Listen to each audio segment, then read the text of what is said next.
ọmọ Yorùbá, ọ̀rọ̀ tá a pè lówe yìí ó fi gbogbo ògbẹ́ ní àáró nínú. Kàkà kó sàn lára ìyá àjẹ́, ó fi gbogbo ọmọ ló fi ń bí ọmọ òun. Àwọn ará bí yóò pera wọn lájàlá mọ́, lájá mọ́ àjàlá alájá níbọn ni wọ́n ń pera wọn. Mò ń sọ̀rọ̀ nípa àwọn bọ́ńdíìtì, àwọn Fúlàní ajínigbé. Ṣé ẹ ti gbọ́? Wọ́n ti kọ ìwé àpilẹ̀kọ kan tí olóyè Sunday Adéyẹmọ àti sí gbogbo ẹ̀yin tẹ́ ẹ lágbára nílẹ̀ Yorùbá tẹ́ ẹ mọ̀ wípé ẹ nífọ̀n ẹ léegun. Bẹ́ẹ̀ ni gbogbo ẹ̀yin tẹ́ ẹ ń sọ̀rọ̀ ẹ ń bọ́ bí o lórí social media lórí igbá pé alágbára la wà náà, pàápàá ẹ̀yin tẹ́ ẹ sọ pé kì í ṣe Sunday nìkan ló lágbára, ẹ̀yin náà lágbára tó. Lẹ́tà rí wọ́n ti kọ ohun tó àwọn olóyìnbó ń pè ní open letter ránṣẹ́ tá a tún pè ní àrokò nílẹ̀ Yorùbá. Wọ́n ti pa àrokò ńlá sílẹ̀ Yorùbá pé tó ẹ máa bọ̀ o, kò sì síbi méjì tá a máa fi ṣèpàdé, ibi ilẹ̀ yín gangan orí ẹ̀ láti pàdé. Ẹ wò ó, tí n bá gbé yín débi lẹ́tà tí wọ́n kọ yìí àti bí wọ́n ṣe gbé e jáde bó ṣe tẹ̀ àwa lọ́wọ́, ẹ mọ̀ yìí pé wọn ò mú kékeré nínú ọ̀rọ̀ tí wọ́n sọ. wọ́n gbé yín débẹ̀ ìfarabalẹ̀ torí pé ibi tá a sì máa ya àwọn ibì kankan, ara ibi tá a máa yà ni àwọn ọjọ́ tí wọ́n dìde wípé nínú ìjọ táwọn ń sin Ọlọ́run tí wọn àfi kí bàbá wa Bọ́lá Ahmed Tinubu, ẹnjìnà Ṣèyí Mákindé àti gbogbo àwọn alẹ́nulọ́rọ̀ tí wọ́n bá lọ wá àwọn ọmọ wa tó wà níbi tí wọ́n wà jáde, iná ẹ̀ ni yóò tó rọgbọ, yóò tó tùbà tí ó tù jẹ. Ẹgbọ́n pa Gbóyè Bádéjọ, àbí ṣé Gbóyè ni àbí Gbóyè Bádéjọ, ọ̀gá àwọn ààrẹ àgbà fún gbogbo Mayett Allah, ọwọ́ ti tẹ̀ wọ́n. Kò síbi méjì tọwọ́ ti tẹ̀ wọ́n, wọn ò lóko lè. Bẹ́ẹ̀ ni, ṣùgbọ́n normal business tí wọ́n ń ṣe lọ́dọ̀ wọn lọ́hùn-ún, ibẹ̀ ni wọ́n ṣe. Ọmọ wọn lọ́wọ́ tẹ̀, á fi fọ́tò ẹ̀ hàn yín, ẹ rí gbangba. Ẹ já padà sílé lórí lẹ́tà tí wọ́n kọ. Gẹ́gẹ́ bí ìròyìn tó tẹ̀ wá lọ́wọ́, wọ́n kọ lẹ́tà fún oṣù olóyè Sunday Adéyẹmọ pé àwọn ń bọ̀ wá sílùú Kwara. Táwọn bá sì dé Kwara gangan làwọn ò fi ṣe bùgbé. Ǹjẹ́ tí ó bá ráyè tó sì mọ̀ pé òun nífọ̀n ó léegun, kí bàbá yìí kó pàdé àwọn ní ilẹ̀ Kwara. Àbẹ́ ẹ ti sùn gbogbo ẹ̀yin olólùfẹ́ wa? Mo mọ̀ pé ẹ sùn, mo fẹ́ gbé yín débẹ̀, mò ń wá a ní. Kí nìdí? Ìdí kò sídìí méjì, nítorí ikú òjijì tí wọn mọ̀ pé yóò bá ọ̀gá wọn tí kú pa lójijì.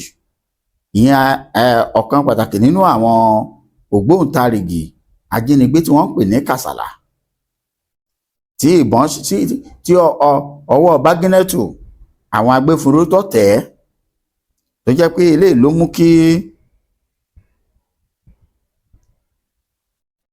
ló mú kí jìnnìjìnnì ó bò wọ́n ní lọ́wọ́lọ́wọ́ bá a ṣe ń sọ̀rọ̀ yìí.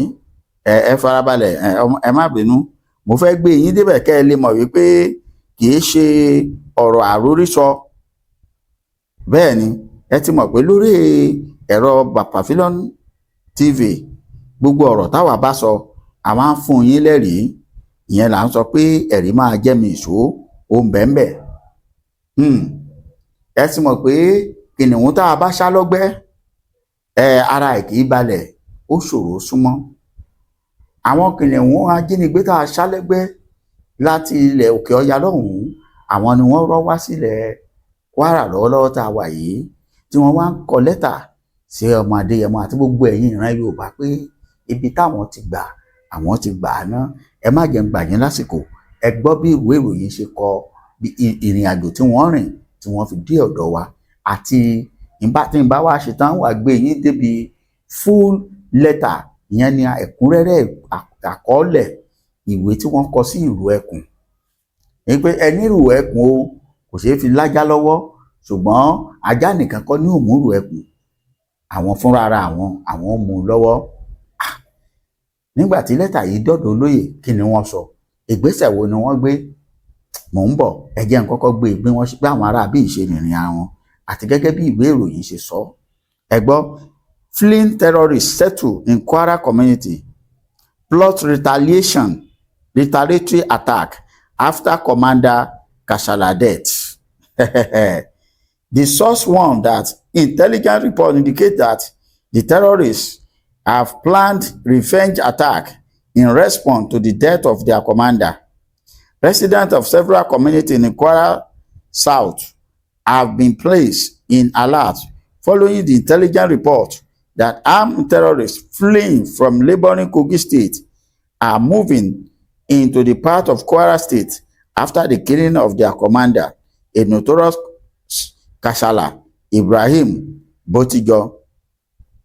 Security source told Sahara Report on Tuesday that members of Botijo gang have been retreating into communities across Kwara South following the neutralization of their commandant.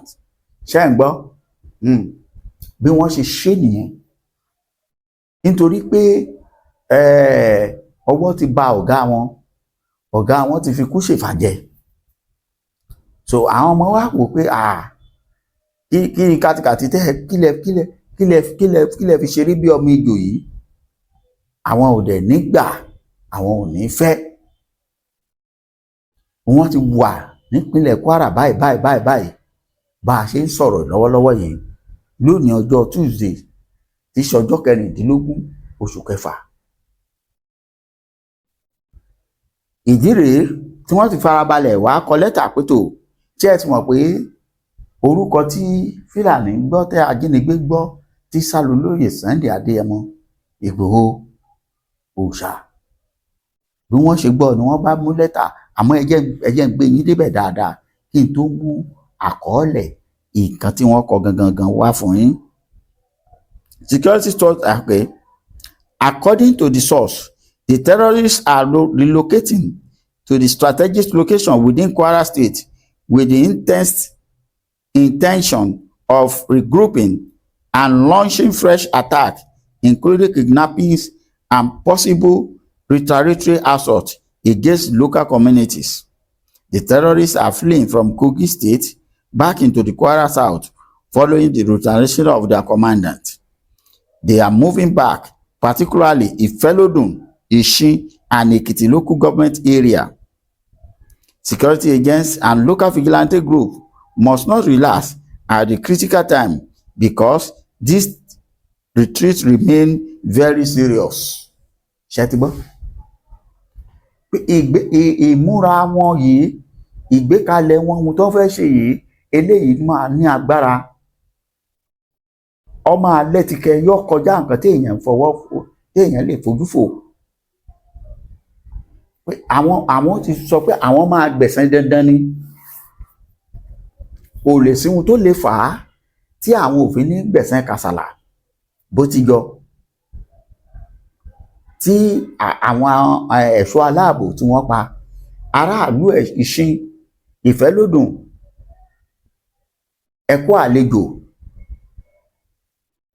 àlejò bó sì ní bá yín. Ṣé ẹ gbàgbé bàràbàrà ọjọ́ sí ò tí ì kúrò lára, ìlú ò tí ì tòrò. Ṣé ẹ mọ̀ pé gbogbo ìlú iná ti lé ọ̀pọ̀lọpọ̀ dànù, pàápàá jùlọ àwọn abúlé tó wà sọ̀rọ̀ àmì àwọn yẹn ti sá lọ. So irú ilé táwọn yẹn kọ́lẹ̀ ni wọ́n lọ tẹ́wọ́ sí láti gbà báyìí.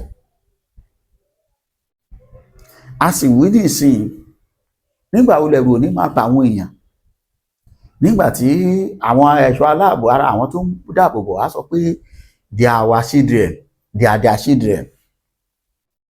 Káwàá sùúrù nípùwàdà fún wọn ni.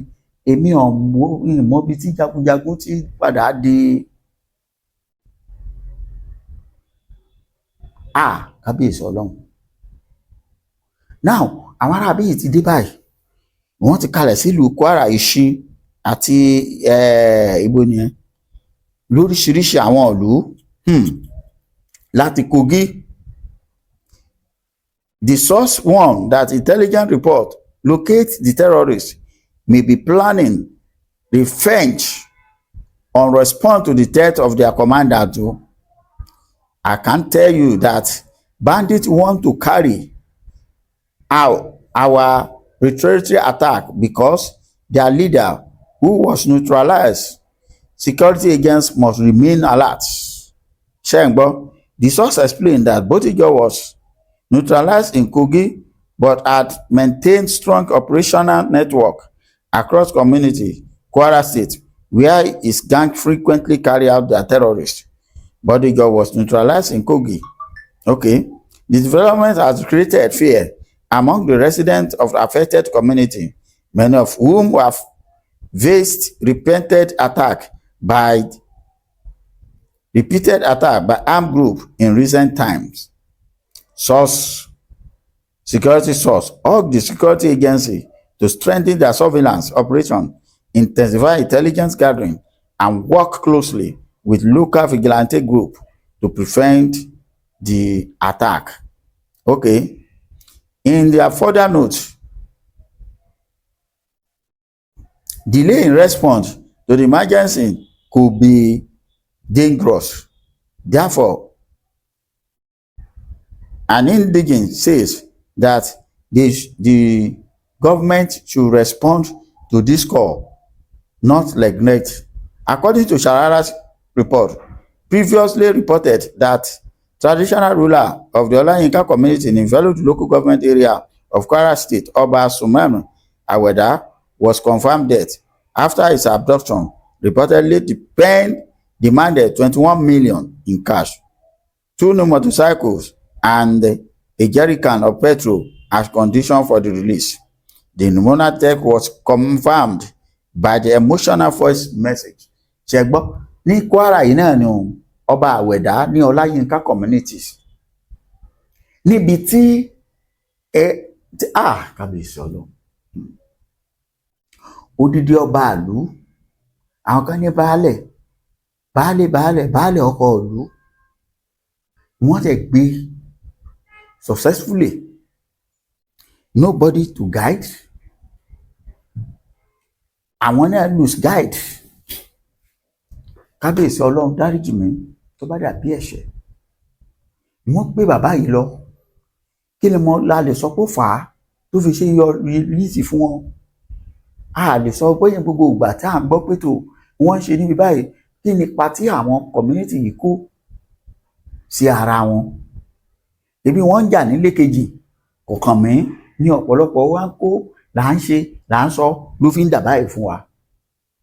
Torí tó bá ṣe é ṣe pé ìgbà tí ọ̀rọ̀ yìí ṣẹlẹ̀, bóyá káwọn náà dìde kí wọ́n gbéra gẹ́gẹ́ bí akọni, kí wọ́n wò pé káwọn náà kí wọ́n ti dira lẹ̀ lábúlé wọn pé ẹ dákun, ikú tó ń pojú gba ẹni òwe ńlá ní pa fún yàn. Kí wọ́n ti pe àwọn alágbára, kí wọ́n ti pe àwọn ọmọ abúlé, kí wọ́n ti pe àwọn ẹ̀ṣọ́ aláàbò, bóyá lè má rí báyìí. Àmọ́ ní báyìí lọ́wọ́lọ́wọ́ tí a ń sọ̀rọ̀ yìí, ibi tí ṣìgìdì àwọn aráabí yìí ti fẹ́ tẹ́ òun rèé, ó ní kán gbé òun lọ sódò kóun ọ̀ lọ wẹ̀. Àbẹ́ ẹ̀mọ̀ pẹ́tẹ́ ló ń bọ̀ yẹn, ẹ̀tẹ́tẹ̀ tí wàá dé báyìí torí àwọn aráabí yìí ti ránṣẹ́ sí olóyè Sunday Adéyẹmọ Ìgbòho pé kí kó máa bọ̀, pé tó bá tó bẹ́ẹ̀ kó wá kojú àwọn.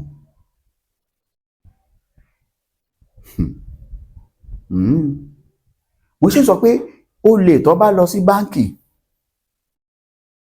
lẹ́yìn tó ti gbé owó tó ti fẹ́ gbé tán, tó wá jáde tó wá dúró níwájú ta pé òun lòun dúró yìí o, kóun dẹ̀ rí kọ́lọ́pàá kí sójà máa bọ̀, káwọn ẹ̀ṣọ́ aláàbò kí wọ́n máa bọ̀.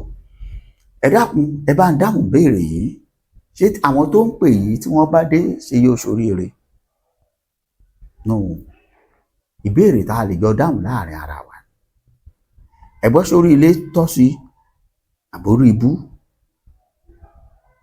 Ẹ ti wà nípínlẹ̀ Kwara báyìí.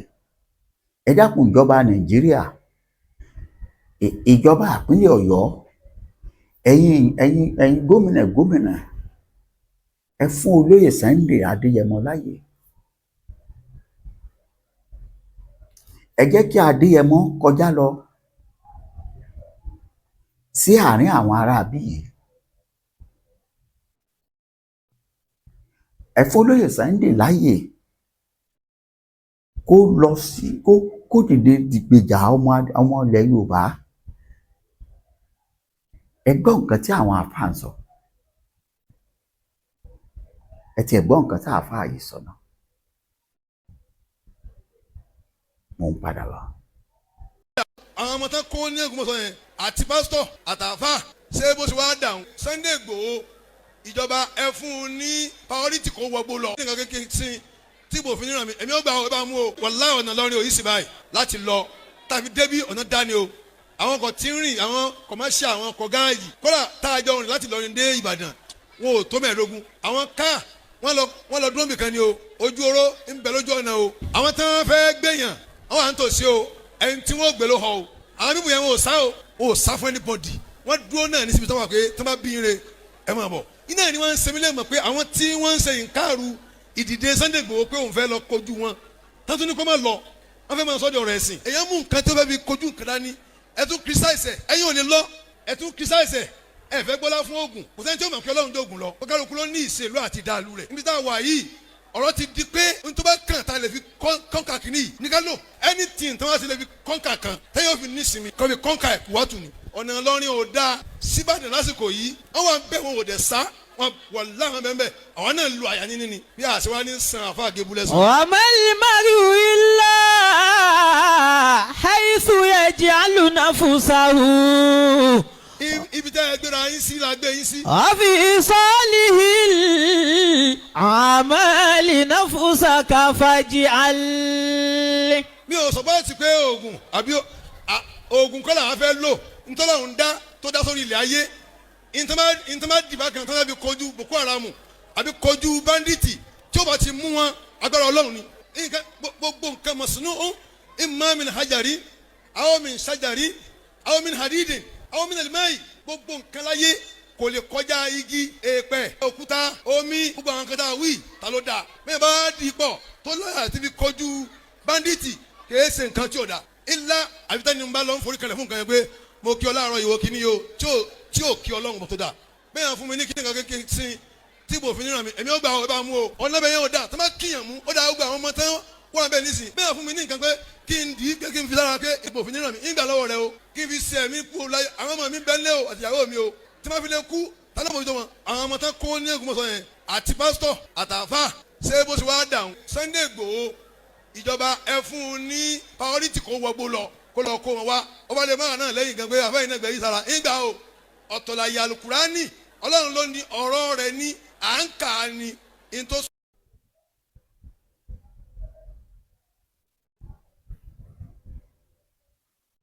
Ẹ káàbọ̀ padà.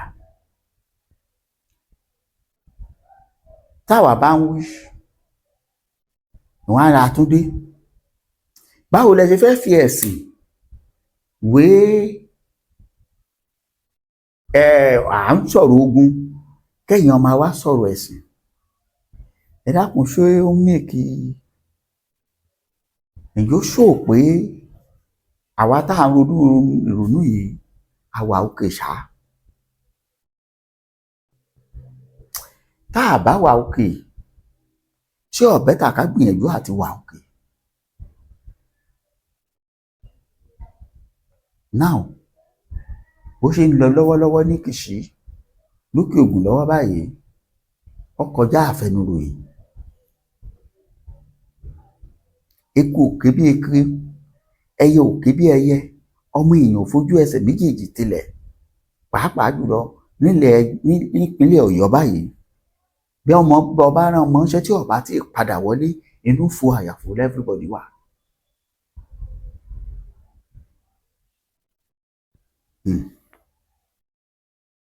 Nílẹ̀ tó kún fún wàrà àtòyìn wọ́n ní kó lóye Sunday Adéyẹmọ máa bọ̀ wá ní Kwara àmọ́ bàbá dámì náà kò gbèsù bọ̀gbà ó ní yọ́yá á débẹ̀ ẹ múra lẹ̀ mò ń bọ̀. Eléyìí kọjá ọ̀rọ̀ ẹnu ọkọjá àfẹnusọ ọkọjá àwọn tí èèyàn ń rò nínú orí ọkọjá pé àákàn máa fẹnu bragado àákàn máa sọ òyìnbó. irọ́. Ogun yìí kì í ṣogun àdájà, àdùmọ̀jọ ọjà ni mo fi ń sọ pé gbogbo ẹ̀yin alágbára, ẹ̀yin tẹ́ ẹ sọ pé ẹlẹ́nu ẹlẹ́ẹ̀kan, ẹ̀yin tẹ́ ẹ sọ pé tó kíkan ẹgbẹ́ kan àwo kan àwa la wà ń bẹ̀, níbo lẹ wà àti ta ni? Tẹ́ ẹ bá wà ń bẹ̀, àkókò rèé, níwọ̀n ò jẹ́ ń jìjà, níwọ̀n ò jẹ́ ń lọ, olóyè ti lọ́yà. Ẹni bá wá tiẹ̀ wá lè lọ láàrin yín láì gba permission lọ́wọ́ ìjọba, èmi rò pé mà free. Tó bá dọ̀hún tó kó wọn lẹ́rú, tó fi wọn ṣọwọ́ sọba, èmi rò pé ìjọba Nàìjíríà ọbọ̀ ru ẹni bẹ́ẹ̀ jà lọ́dọ̀ tèmi o, according to my belief. Wípé ọba wọn lógun, ọlọ́ba wọn ṣẹ́gun àwọn Boko Haram, ìjọba ó máa bẹ jà láyéláyé. Kò dá mi lójú, bẹ́ẹ̀ kò dá mi lójú pé irú ẹ̀ lè ṣẹlẹ̀, kò lè ṣẹlẹ̀. Pé ọlọ́ba wọn rescue victims tí àwọn ò lágbára, tí wọn ò ká, táwọn rò pé tí wọ́n ń wá ọgbọ́n kíní lọ́tùn lósìn láti ṣe, tí wọn ò rí ṣe, ìwọ wá lọ bá wọn ṣẹ́gun wọn pátápátá, instead káwọn fi san ransom, àwọn san ransom, wọn àwọn wá bá ìjà. Irọ́ ni, wọn lè bá ìjà. Òun fi sọ pé gbogbo àwa tá a wà ní gbogbo ẹ̀yin ọmọ ìgómìnà, ọmọ Kwara, ẹ má mà sùn. Ẹ̀yin kábíyèsí, ikú tó ń pojú gbà ẹni, òwe ńlá ní pa fún ni òun. Ọba àwẹ̀dá bàbí baálẹ̀ lẹ́pẹ̀ wọ́n, ìwọ̀n lérò pé wọ́n á lọ nínú ọdún yìí. Bí èèyàn bá sì fẹ́ kú, tó bá kú sílé ẹ̀gbẹ́ jẹ́ ọ̀dà, ju pé èèyàn kú sínú igbó aginjù tí wọn kò ní rúkọ ẹyẹ ló máa jẹ́ nígbà tó bá ń ṣèdè. Kábíyèsí Ọlọ́run.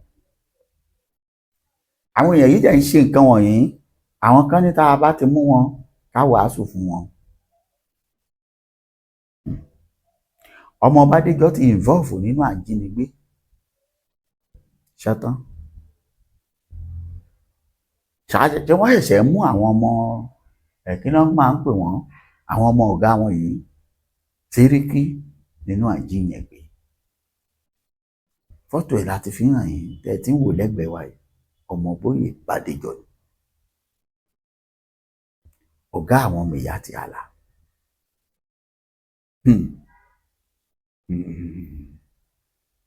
Kábíyèsí o, ọmọ Yorùbá, ẹ ṣé mo dúpẹ́, á tún pàdé, ẹ bá mi share ẹ̀. Àmọ́ security alert, ẹ jẹ́ ká máa kíyèsára. Àwọn ọmọ Yorùbá, ibi gbogbo tẹ́ ẹ bá wà, ẹ máa kíyèsára. Ẹ já ṣe lóla alákànfí sọ́rí.